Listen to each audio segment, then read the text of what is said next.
Assalamualaikum warahmatullahi wabarakatuh. Hamdan wa salaman amma ba'du. Allahumma sholli ala Muhammad wa ala ali Muhammad. Rabbi shrah li sadri wa yassir li amri wahlul 'uqdatam min lisani yafqahu qawli.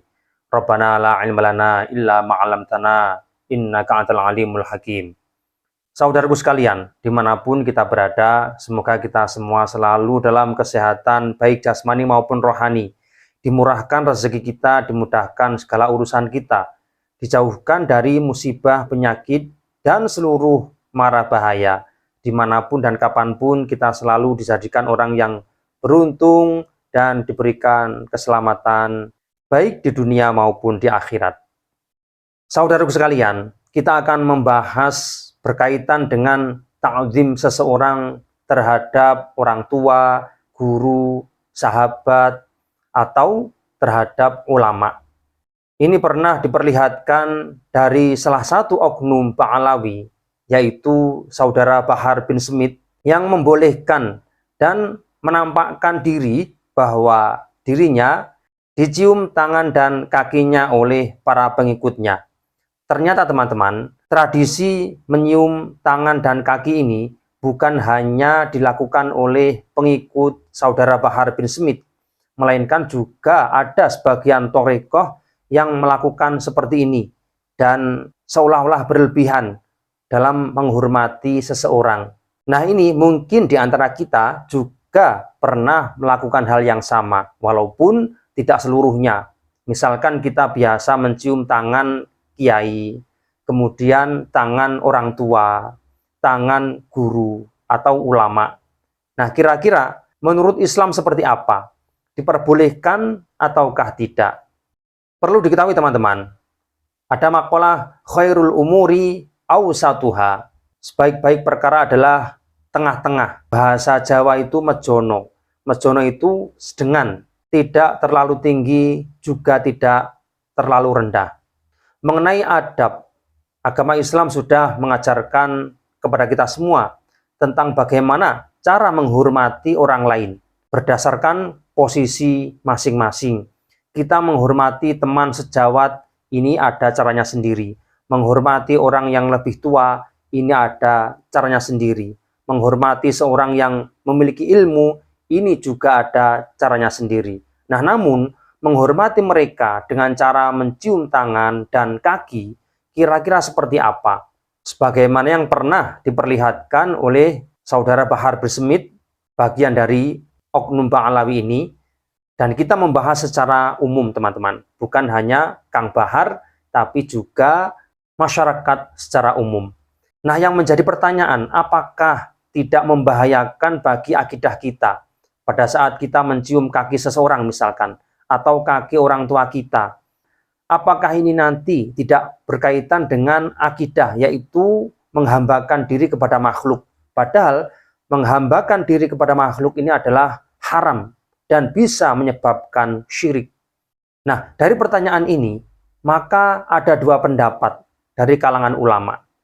Kita akan mencoba melihat seperti apa niat seseorang pada saat mencium tangan dan kaki.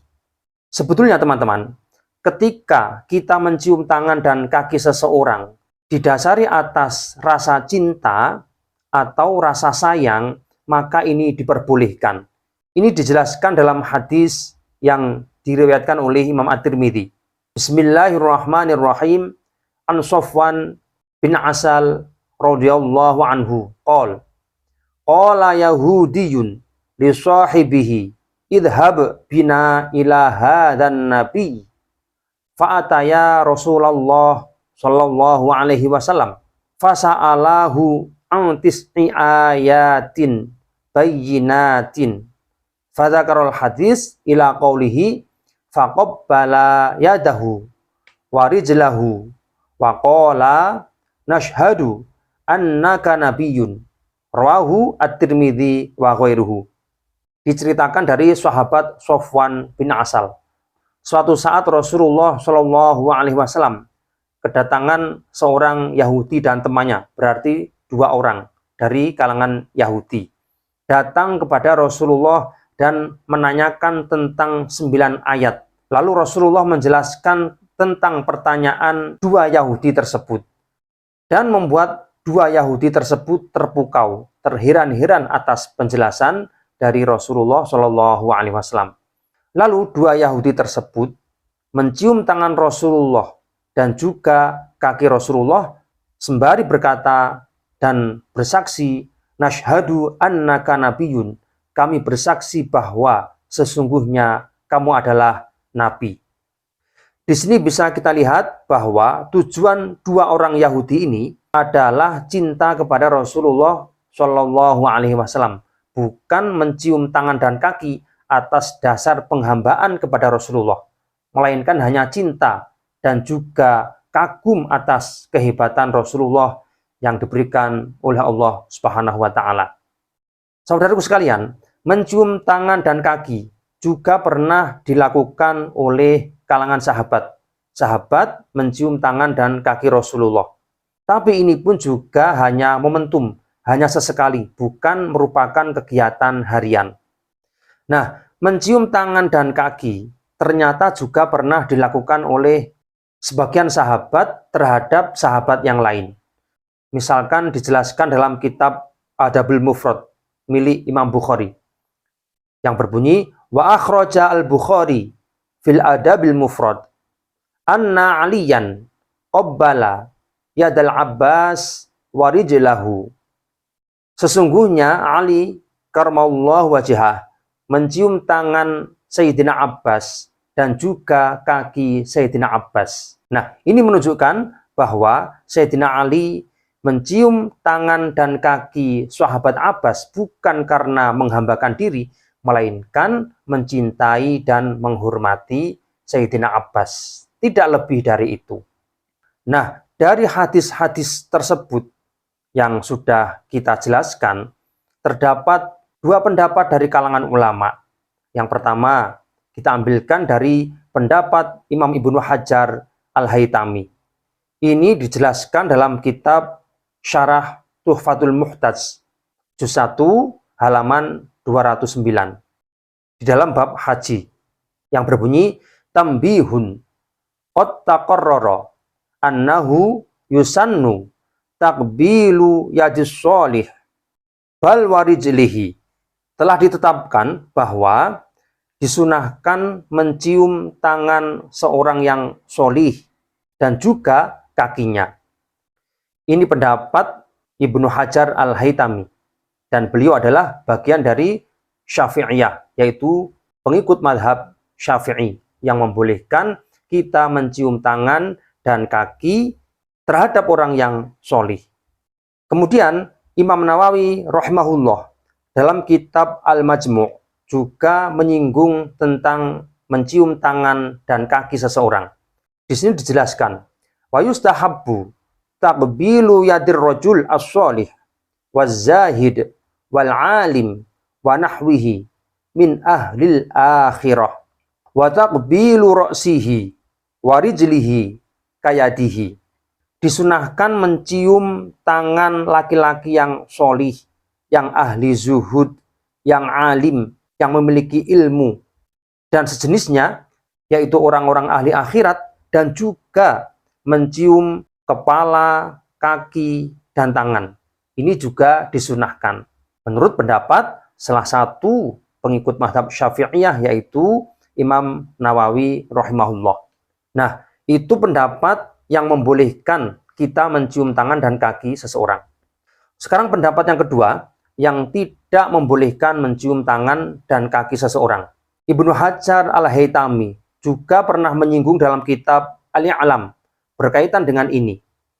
Ini saya jelaskan arti daripada teks yang merupakan pendapat dari Ibnu Hajar Al-Haytami yang berbunyi, di antara penyebab kufur ialah perbuatan banyak orang bodoh yang bersujud di hadapan ulama. Jika maksud sujud itu adalah menyembah mereka dan mendekatkan diri kepada mereka, maka hukumnya kufur. Namun, jika tujuan mereka sujud itu hanya menghormati atau tanpa maksud yang jelas, maka itu bukan kufur. melainkan hukumnya haram. Walaupun tidak sampai ke kufur, namun hukumnya haram. Nah, Ibnu Hajar berpatokan pada salah satu hadis yang diriwayatkan oleh Imam At-Tirmidzi, yang artinya adalah ada sahabat bertanya, bolehkah membungkukkan badan dengan teman yang lain? Kemudian Rasulullah menjawab, tidak boleh. Lalu dia bertanya lagi, bolehkah menciumnya? Lalu Rasulullah menjawab, tidak. Lalu sahabat tersebut bertanya lagi, bolehkah memegang tangannya dan bersalaman? Maka Rasulullah menjawab, ya, boleh. Kalau cuman memegang tangan dan bersalaman, ini diperbolehkan. Hadis ini riwayat At-Tirmidzi. Ini yang dijadikan pijakan oleh Ibnu Hajar Al-Haytami dalam melarang seseorang mencium tangan dan kaki. Ini dihukumi haram. Nah, teman-teman, mengenai hukum mencium kaki terhadap orang tua, tidak ada ulama yang pernah menyinggung antara diperbolehkan ataukah tidak. Mungkin kalau kita ikut pendapat pertama, maka diperbolehkan kita mencium tangan dan kaki orang tua kita. Namun, walaupun seperti itu, kalau toh kita melakukan hal itu, ini tetap dalam taraf kewajaran, tidak berlebihan. Karena memang tidak ada ajaran mencium kaki kepada ayah dan ibu kita. Sehingga kita menghormati ayah dan ibu, jangan sampai berlebihan, keluar dari ajaran dari baginda Nabi Muhammad SAW. Nah, mengenai ulama yang membolehkan dan bahkan menghukumi sunnah bagi seseorang yang mencium tangan dan kaki, ini diperuntukkan bagi orang yang solih, orang yang berilmu, orang yang zuhud, dan orang-orang baik yang selalu menghabiskan dirinya untuk keperluan akhirat. Nah, pertanyaannya, kasus yang diperlihatkan oleh saudara Bahar bin Smith, yaitu pengikutnya mencium kakinya itu, kira-kira apakah Kang Bahar ini bagian dari 3 golongan ini, yaitu alim, zahid, solih? Apakah kira-kira bagian dari 3 ini? Nah, yang tahu dia sendiri dan orang-orang yang ada di sekelilingnya. Kemudian, layakkah saudara Bahar bin Smith ini kakinya ini dicium? Nah, Anda sekalian yang berhak untuk menjawab. Nah, ini juga berlaku untuk keseluruhan teman-teman, bukan hanya untuk Kang Bahar, tapi untuk kita semua. Pada saat kita menghormati guru kita, kiai kita, ulama kita, maka jangan sampai berlebihan, karena di dalam Islam berlebihan dalam agama ini diharamkan. Nah, mengenai perbedaan pendapat antara boleh dan tidak, di sana terdapat kaidah al-khuruju minal khilaf mustahabun, yang artinya keluar dari perdebatan, keluar dari perbedaan, ini disunahkan. Nah, alangkah baiknya kita hindari menghormati seseorang secara berlebihan, sehingga kita menjadi hamba bagi seseorang tersebut. Karena ini masuk pada hukum haram. Lalu solusinya seperti apa? Boleh menghormati orang tua, guru, ulama, wali, selama dalam taraf kewajaran, tidak berlebihan. Jika kita mencium tangan kepada orang tua, kepada guru, ini masih wajar. Namun, kalau kita mencium kaki, sepertinya ini bisa membahayakan bagi akidah kita. Seolah-olah kita menghambakan diri kepada makhluk dan nanti masuk ke hukum haram. Oleh karena itu, alangkah baiknya tidak dilakukan. Sejak saat ini, teman-teman yang pernah melakukan itu, alangkah baiknya tidak dilakukan. Dan hormatilah orang lain, guru, ulama, orang tua, sewajarnya, sebagaimana yang diajarkan oleh Rasulullah SAW. Sekian, semoga bisa difahami dan semoga bermanfaat. Wallahu a'lam bishawab. Assalamualaikum warahmatullahi wabarakatuh.